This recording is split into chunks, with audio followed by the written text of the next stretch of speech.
Man, it's been a rough few days in California. In the LA mayoral race, you had three major candidates. You had Karen Bass, who was the incumbent, the moderate liberal, right? Spencer Pratt, reality TV star. Oh my god, dude. Spencer Pratt's killed all the homeless people, right? That's hyperbole. But Pratt's the more extreme, right-wing, far-right candidate, right? Hates homeless people. It's a nightmare if he gets elected for the poor of LA. And then you had Nithya Raman, right? Nithya Raman was the Zohran Mamdani of this election, right? Raman was much more progressive, much more left-wing, DSA member, if I'm correct. And for some reason, the LA DSA didn't endorse her, which, of course they didn't. When does the DSA ever actually help left-wing politics in America? Always virtue signaling. Oh my god. But, in the election, they do like a jungle primary system, which in June, you'll have a ton of candidates on the ballot, and they'll decide the two who go into the final election in November. Nithya Raman did not make it. She was the third. It was Spencer Pratt and Karen Bass will be the two on the ballot in November. Obviously, I wish it would have been Nithya Raman on the final ballot, but I'm fine backing Karen Bass. I don't love her, but she's not terrible. So I endorsed Karen Bass for mayor of Los Angeles, obviously. And oh my god, California. Oh, the governor's race? It was a nightmare. It was terrible.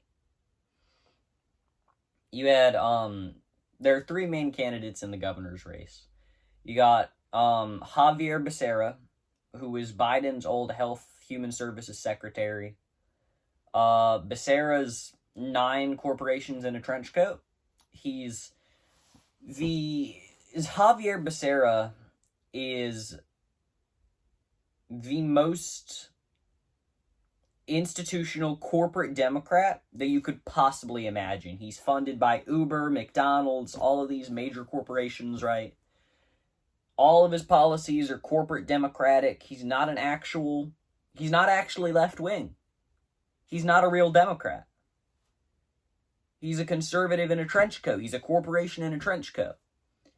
And then you have Steve Hilton, who's this British dude who came to California, and now he's the Republican candidate, and he's endorsed by Trump.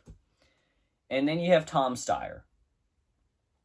Tom Steyer is a class traitor, but in a good way, right?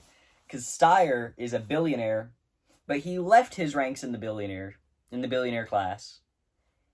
And now he's fighting for the common man. Steyer is, right?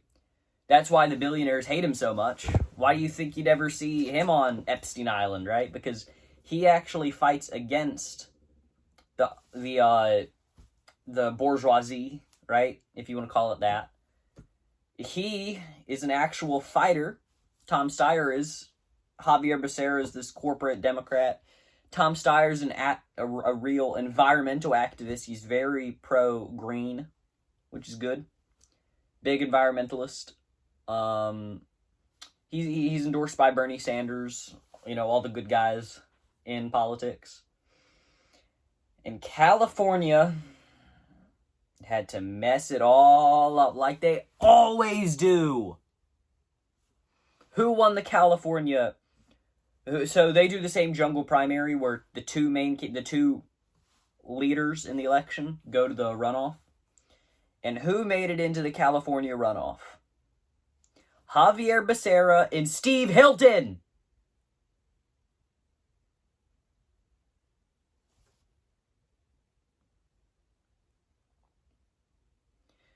You guys had the chance to have Tom Steyer as your governor. And you chose Xavier Becerra. What? What are you thinking, dude? You had the perfect chance for a good governor after how many years of corporate Democrat Gavin Newsom. You had the chance for a real Democrat, and you chose Javier Becerra. Oh my God. California, where does it end, dude? When are you actually going to start choosing real fighters? Dude, I don't even know what to say, bro. It's insane. They'll never choose a real fighter because you have all these companies like Uber and McDonald's clogging up the elections with their super PAC money because of Citizens United, right? So, yeah. Good luck, California. Hope you have fun with Karen Bass, who's okay, and Javier Becerra. I really hope you guys have fun voting between Steve Hilton and Javier Becerra. Which I'm not endorsing Javier Becerra. I'll endorse Karen Bass. I'm not endorsing Javier Becerra. So, good luck.